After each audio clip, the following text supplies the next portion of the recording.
Good to be with you. AI-created software is set to disrupt the enterprise software industry, challenging providers that cannot quickly adapt to their core technologies. Joining us to discuss this further is Jeff Hagins, founder and CTO at Contextual Software Incorporated. Wonderful to have you with me. Many believe AI will not only benefit software companies, but take it to the next level. What's your take? Thanks, Mike.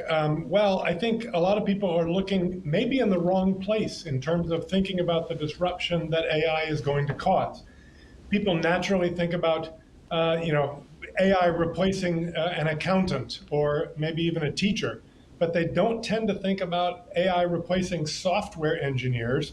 And we're focused initially on enterprise software, software for business, which we believe will be completely disrupted by AI because businesses will be able, for the very first time, to have large-scale software systems that are custom built just for them by AI. Think about all the enterprise software, the ERP systems, CRM, Salesforce automation, et cetera, that are sold by enterprise software companies today being replaced entirely by custom-built software designed specifically for the business, created by AI. AI is going to turn this into on its head. Yeah, we are absolutely at a watershed moment here. But while AI excels at writing code, why might existing companies not gain from this evolution? What might they not be moving forward with? I think this is probably just a perfect example of the innovator's dilemma, that existing companies are simply not having their eye on the threat, their eye on the ball of AI written code. People are thinking about AI as something that'll write my term paper for me, but they're not necessarily, and developers certainly are using AI. 90% of developers today are using AI to write code. But we've already succeeded in allowing business users, people who are not developers, to create their own software using AI technology, right, from beginning to end, and to create a production-ready piece of business software. And we're only 2 years in, Mike. We're only 2 years from ChatGPT first launching in November of 2022.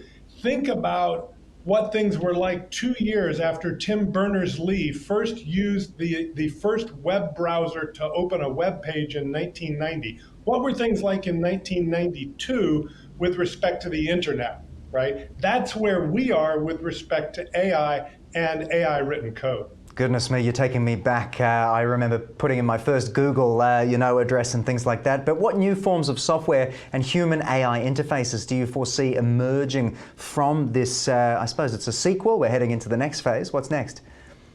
Yeah, I think we're heading into the next phase of software, which is not written by humans, but written by AI.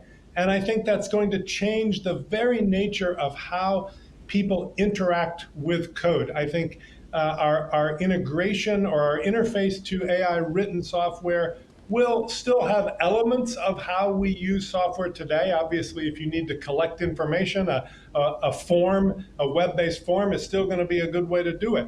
But I think interfaces are also going to become much more conversational, right, and much more consultative, right, with the AI coming back and forth to the business user and asking questions. Well, you asked me this, but did you mean that? And so it's going to be a mix of kind of a chat interface with typical business interfaces in order to give the user what they need, and specific applications will be less common, right? It'll be one application that can simply adapt to the needs of the user at any given moment.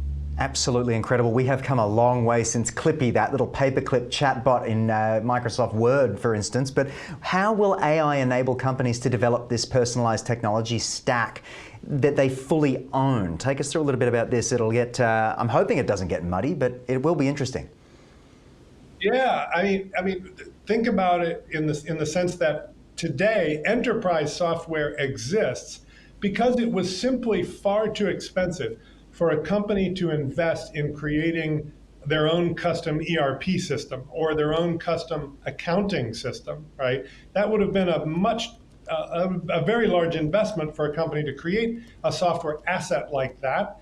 And yet now we're quickly approaching a world where that will not be the case, where customers can own their own software because they'll be able to simply ask AI to create it for them and to customize it for them and make it exactly what they need. And think about how quickly, potentially, that an army of AI developers could create a whole new accounting system for you.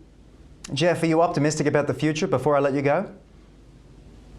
I'm very optimistic about the future. I think, we're all kind of very aware, some more keenly than others, that most software is actually kind of terrible, right? Most software has got a lot of bugs and is full of problems, right? We're all used to going to websites and having problems, having issues. I'm looking forward to a world where software just generally works. It does what it says on the box. Jeff, I want to thank you for joining us on the program and bringing this to our attention. I've enjoyed speaking to you this afternoon. Thanks for having me. Well, there you have it. Hopefully you've learned something from our discussion there. Interesting times ahead, to say the least. Anyway, I look forward to seeing you all again very soon, right here on Ticker. Be well. You're watching Ticker. We'll have more in just a few minutes.